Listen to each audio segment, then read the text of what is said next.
Mark opens a container filled with dehydrated waste without hesitation. He pours water into the mix and stirs vigorously until it turns into a paste. At regular intervals, he scoops a large spoonful and spreads it evenly over the sand. Next, he places a raw potato on top and waters it with a generous amount of mineral water. All he has to do is wait 1 month, and this dry sand will produce a miracle. This is Mark Watney's only hope for survival for the next 3 years. Because this is Mars, a barren planet 60 million kilometers from Earth. He was unexpectedly left behind not long ago. Scientists discovered that Mars has a lower altitude than Earth and a rugged surface from meteor impacts. Analysis suggested that the Martian surface was once very wet, holding more water than the Arctic Ocean. To prove this hypothesis, NASA sent 6 astronauts to Mars to collect soil samples. This manned mission was named Ares 3. The 6 astronauts arrived successfully and quickly set up their habitat to begin work. Among them, Lewis is the commander and an excellent geologist. Mark Watney has the lowest rank in the group, specializing in botany. A day on Mars is about 39 minutes longer than on Earth due to its rotation cycle. On Sol 18, Lewis led 4 astronauts outside to collect soil samples. Luckily, Mark is the team's comedian, making the boring work much more interesting. While everyone was laughing, Johansson inside the hab received a danger warning and alerted Lewis. "Commander, check this out. NASA has upgraded the storm warning. It's going to be worse than expected." Lewis wasted no time and ordered everyone to return to the hab immediately. Seeing the violent storm approaching, Lewis's expression turned serious. If this continued, everyone would be in danger because they needed the MAV to leave Mars. The latest forecast showed wind speeds reaching 8,600 newtons, while the MAV could only withstand 7,500. If the limit is exceeded, the ship will tip over, and it will be the end for them. The pressure weighed heavily on Lewis. Stay to finish the mission or evacuate immediately. The MAV offers only one chance to return to the mothership Hermes and head back to Earth. Mark wanted to wait, hoping the storm might weaken or change direction. But Lewis rejected that. Her priority was ensuring all members returned home safely. She ordered an immediate abort and prepared for emergency evacuation. Pilot Martinez took his position on the MAV, ready for takeoff. The remaining 5 astronauts suited up and headed towards the MAV. The fierce storm reduced visibility to 0, making movement incredibly difficult. "Commander, we are tilting 10 degrees. At 12.3 degrees, the MAV will tip over." Mark suggested using the antenna cables as guy lines to anchor the ship to the rover. Just as he thought of the plan, he was struck by a flying object. He was swept away into the violent sandstorm and disappeared into the darkness. Inside the hab, the computer blared a piercing warning. Mark Watney's suit was breached. Mark's signal vanished completely from the radar. In an atmosphere with 1% of Earth's pressure, no one can survive more than a minute without a suit. The team screamed Mark's name, but only the terrifying silence of the storm answered. Lewis tried to search for him, but the storm grew stronger, sweeping everything away. With his biomonitor flatlined, the system concluded Mark was dead.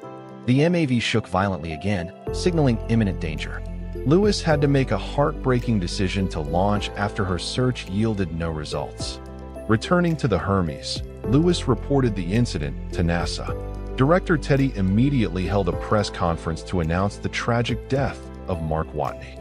Thanks to Lewis's decisive action, the other 5 members of Ares 3 survived by a hair's breadth. Beck, Johansson, Martinez, and Vogel boarded the MAV and launched at 7:28 Central Time. Unfortunately, Mark was struck by debris during the retreat and was left behind. Lewis and her crew began their long journey back to Earth with heavy hearts. Mark Watney was declared dead, but a miracle happened. After the storm passed, Mark unexpectedly woke up on Mars. The object that hit him was the communications antenna dish. It had pierced his suit and destroyed his biomonitor, causing the system to read him as dead. Ironically, that collision saved his life. The antenna plugged the hole, and his blood coagulated around it, sealing the breach. Falling face down also helped reduce the rate of air leaking from his suit. Mark limped back to the hab and performed surgery on himself to remove the shrapnel.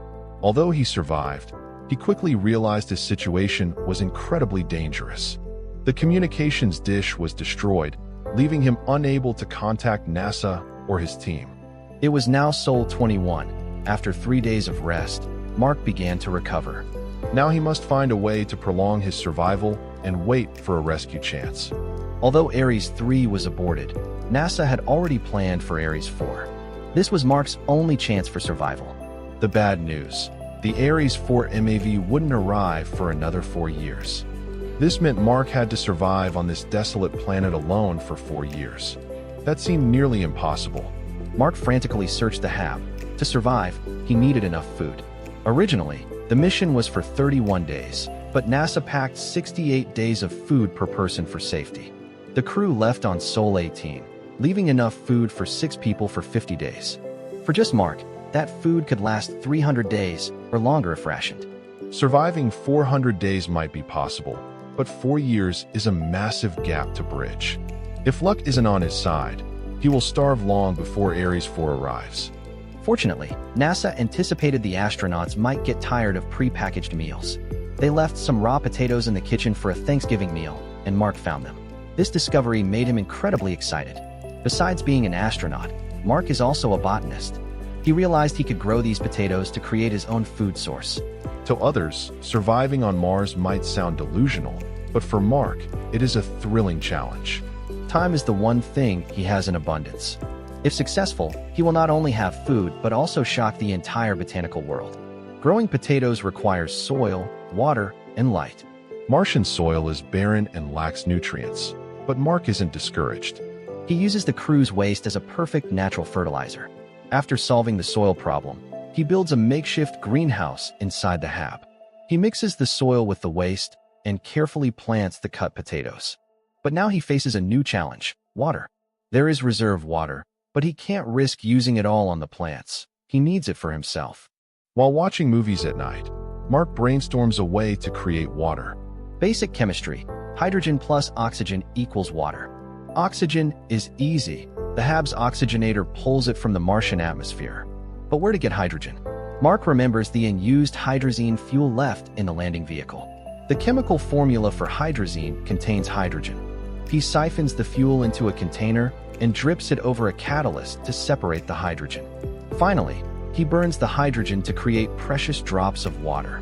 Just as he is about to celebrate, an explosion throws him across the room. Luckily, he suffers only minor burns and ringing ears. He miscalculated the oxygen level in his exhaled breath, causing the blast. Chemistry is unforgiving, but Mark doesn't give up. Wearing full protective gear, he tries again, ensuring no excess oxygen is present. This time, the experiment succeeds, and he starts watering his crops. With food temporarily solved, Mark worries about the HAB's long-term durability. It was designed for 31 days, not 4 years. Systems like water filters and solar panels need maintenance. Time flies when you are busy. On Sol 54, the first potato sprouts appear. A tiny patch of green brings immense hope and vitality to the desolate planet. Meanwhile, back on Earth, NASA Director Teddy presides over Mark's funeral. Everyone believes Mark sacrificed himself for the mission. However, Vincent, the Mars mission director, wants to check the satellite images of the site. He hopes to find Mark's body or confirm the equipment status, but Teddy denies the request. Teddy fears seeing Mark's body would cause a PR nightmare and hurt funding. Undeterred, Vincent secretly emails Mindy Park, the satellite communications operator. Mindy compares images from Sol 18 and Sol 25 and discovers something shocking. She immediately alerts security.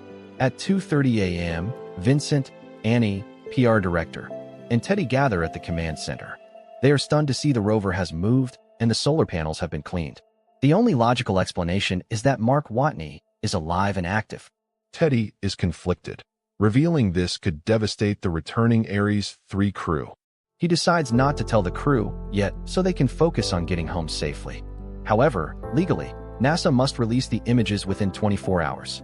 Forced by circumstances, Teddy holds an emergency press conference. He announces to the world that Mark Watney is still alive. Reporters bombard him with questions about rescue plans and accountability. Meanwhile, 60 million kilometers away, Mark is dancing to disco music, unaware of the chaos on Earth. By Sol 70, Mark begins planning for the long term. The Ares 4 mission will land at the Schiaparelli crater in 4 years. To leave Mars, he must get there. The problem is that the crater is 3,200 kilometers away. Mark only has Rover 2, which needs recharging every 35 kilometers. Even by scavenging batteries from Rover 1, he can only travel about 70 kilometers a day. At that speed, the journey would take at least 50 days. He would have to survive inside the rover for 50 days with a portable life support system. Mark decides to do a test run. He quickly realizes a major problem: the Martian cold.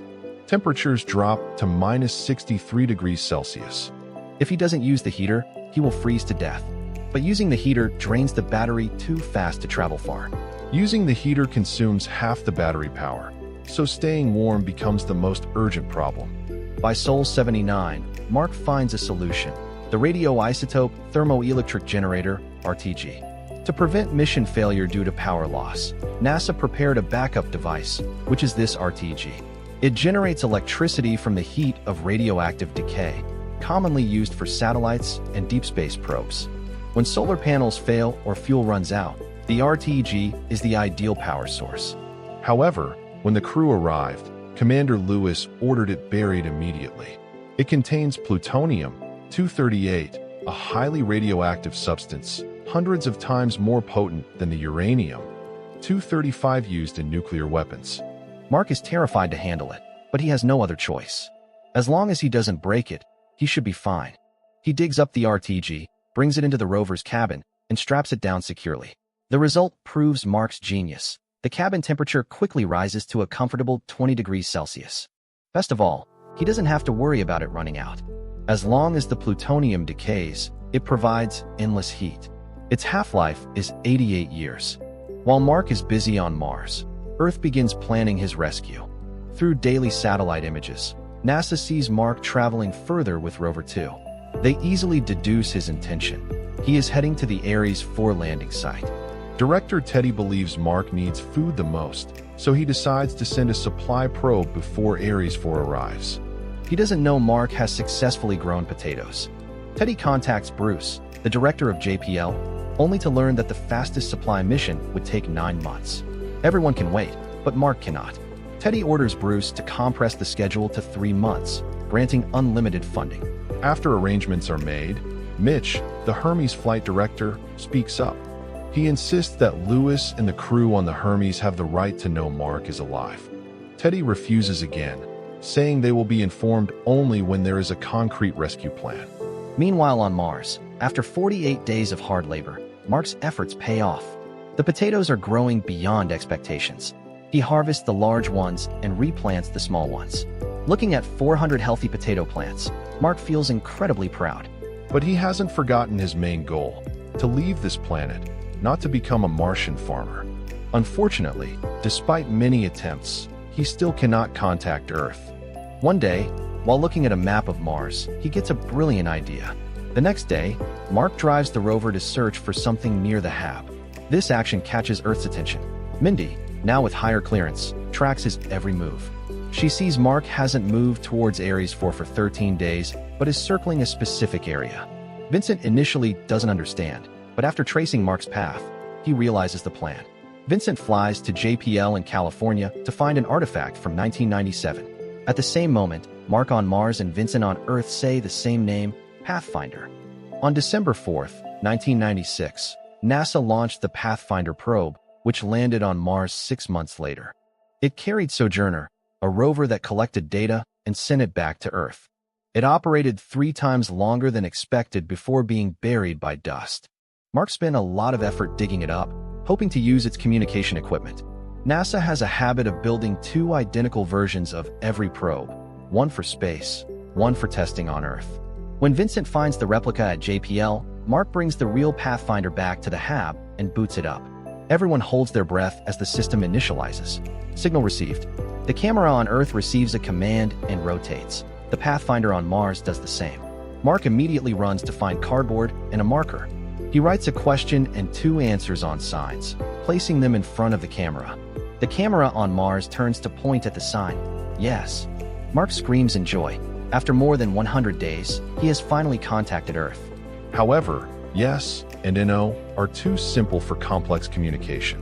Mark faces a new puzzle: How to talk using a camera that only rotates 360 degrees. With 26 letters plus a question mark, 27 options divided by 360 degrees means only 13 degrees per letter. That is too narrow and could easily lead to mistakes. But desperate times call for genius solutions. Mark created a new alphabet system. He uses hexadecimal code, ASCII, reducing 26 letters to just 16 characters, 0 to 9, EF. He planned signs around the Pathfinder corresponding to these hex codes. The team on Earth understands immediately and sets up their replica exactly the same way. Using this method, NASA sends instructions to patch the rover's software to link with Pathfinder. Finally, Mark hacks the rover's text system and connects it to the laptop. He can now chat. Seeing the first real text message from Earth, Mark is overwhelmed with emotion. He types his first question. How is the crew? What did they say when they found out I was alive? Silence fills the control room at NASA. Teddy's face darkens. Because of his orders, the crew still doesn't know. Getting no reply, Mark sends another message. The atmosphere becomes awkward. Vincent is forced to tell the truth. We haven't told the crew yet. We want them to focus on their mission. Mark is furious upon learning he was treated like a fragile object. He vents his frustration through angry messages, using colorful language. Everyone at NASA chuckles at his raw emotion, except for Director Teddy. Vincent warns Mark to watch his language because the chat is being broadcast live globally. Mark replies with an even more shocking comment. Afterwards, NASA leadership debates whether to inform Commander Lewis and the Hermes crew. Mitch Henderson insists on telling them, but he lacks the authority to override Teddy. However, public pressure from the live broadcast forces Teddy to concede.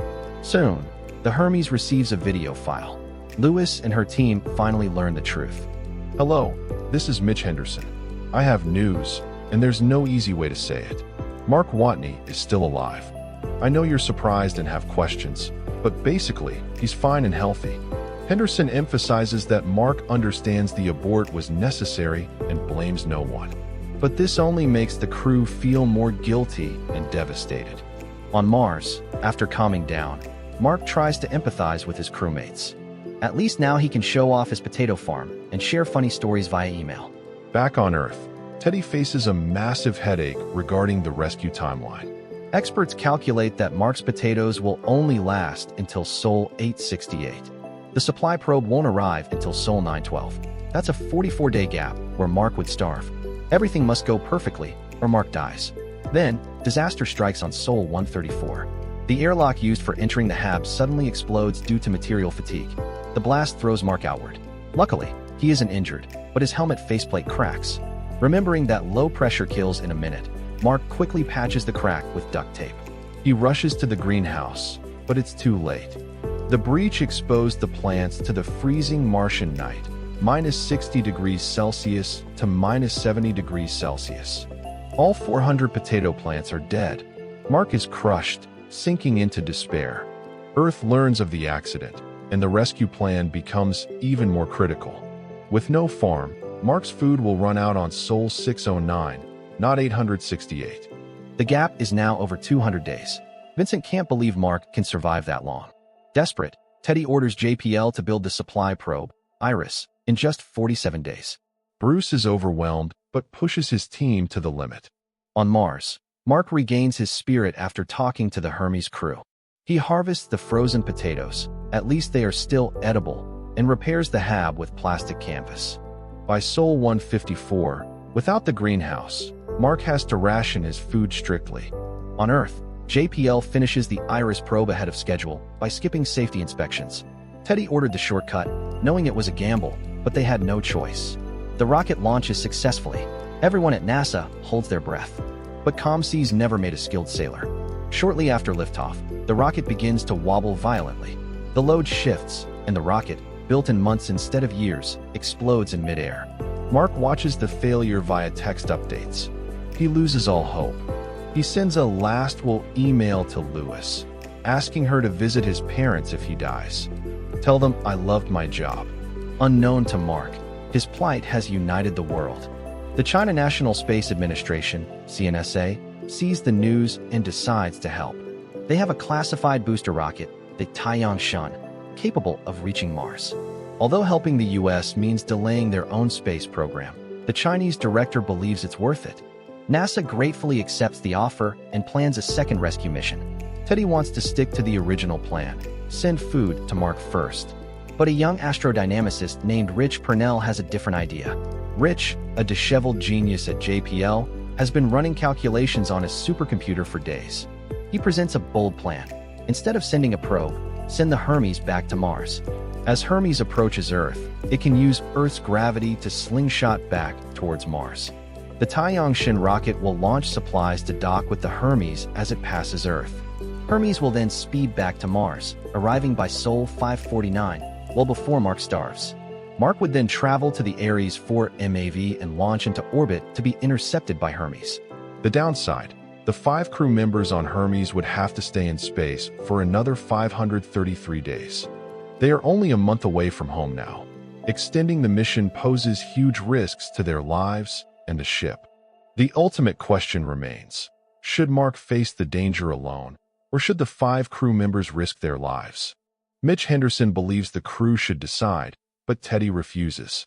As NASA's director, Teddy chooses this safer option: sacrifice 1 to save 5.